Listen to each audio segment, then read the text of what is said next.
Global War 36 enthusiast here, with a video about understanding the placement of units and facilities. Let's talk about production of aircraft and normal land units. These are placed at a factory, and there's 3 requirements for building things out of a factory. It needs to be in a supply path, which has sufficient capacity, and which you've possessed since the beginning of the turn. So this means that a factory can't be captured in a turn and then built that same turn because you didn't hold it from the beginning of the turn. Or you can't build a minor factory and then build out of it the same turn. Or you can't upgrade a factory and use the increased capacity the same turn. Let's talk about naval unit production. Naval units need to be built out of a shipyard. Shipyards have those same 3 requirements as factories. So they need to be in a supply path, which has sufficient capacity, and which you've possessed since the beginning of the turn. Capital ships have an even higher requirement. They have to be built out of a major shipyard. They can't be built out of a minor shipyard. Surface ships, not submarines, may be placed in port at a major shipyard if that's where they're built. Let's talk about the production of facilities. Facilities must be placed in a land zone which you have possessed since the beginning of the turn. Medium factories, major dockyards, and major shipyards may only be built in home country territory. There's no requirement to build a facility that it's in a supply path. But note, if you're using factories, although you could build a factory that isn't in a supply path, you won't be able to produce units in that factory until you can trace a supply path. Now let's talk about militia. Militia are not built via factories. They must be placed in a land zone which you possessed since the beginning of the turn. There's a per turn limit of how many militia you can build in a particular turn, and that is equal to the land zone's IPP value. So here in Kyushu, it has 2. You could only build 2 militia there per turn. If the territory doesn't have an IPP value, you can still build a minimum of 1 per turn.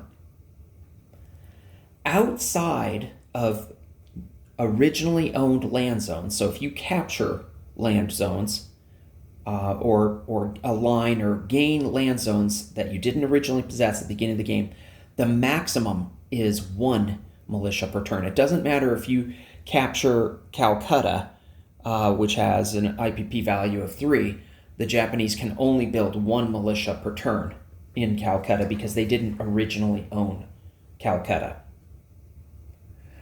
There is also a maximum number of militia a major power may have in a land zone overall. This is different than the per turn limit. This is how many the land zone can hold. Outside of home country, the max is equal to the IPP value. So for example, the Japanese here in Calcutta, they could build 1 militia per turn, and after 3 turns, they'd have 3 militia there, and they couldn't build a 4th militia in Calcutta. But note that in home country, there is no limit.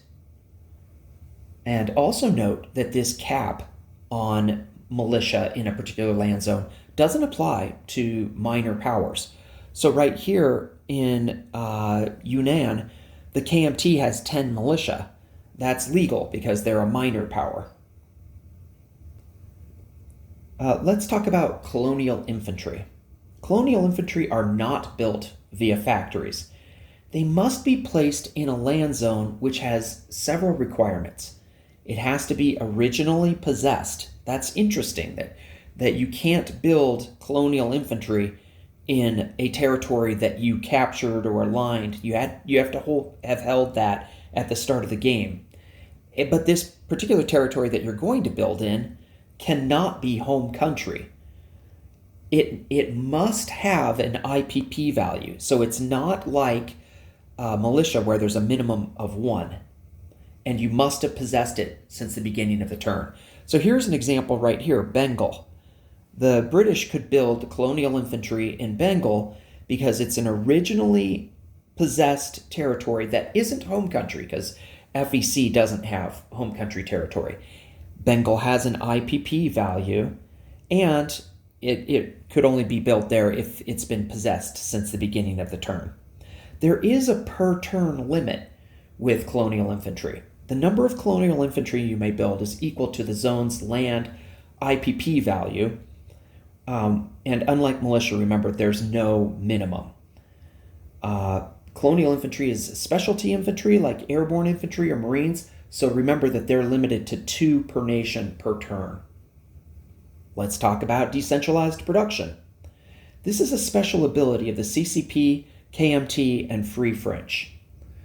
You may place militia, regular infantry, mountain infantry, and cavalry, and if it's Free France, you may also place certain facilities.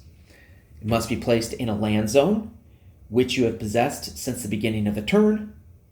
There's a maximum of 3 units per land zone per player turn, and no factory is required. Finally, let's talk about recruitment. Recruitment is something that controlled miners do to gain additional troops. You count up the number of land zones a controlled miner possesses. Offshore land zones do not count towards the number of land zones, except for factions during an ongoing Spanish Civil War. So for the Spanish Civil War, you do get to count islands and offshore territories, but for most miners, controlled miners, then you do not count those offshore possessions. Let's go over here to Vichy, and I can make that more clear to you. So Vichy possesses Corsica and southern France, but this is an offshore possession, so that particular land zone does not count.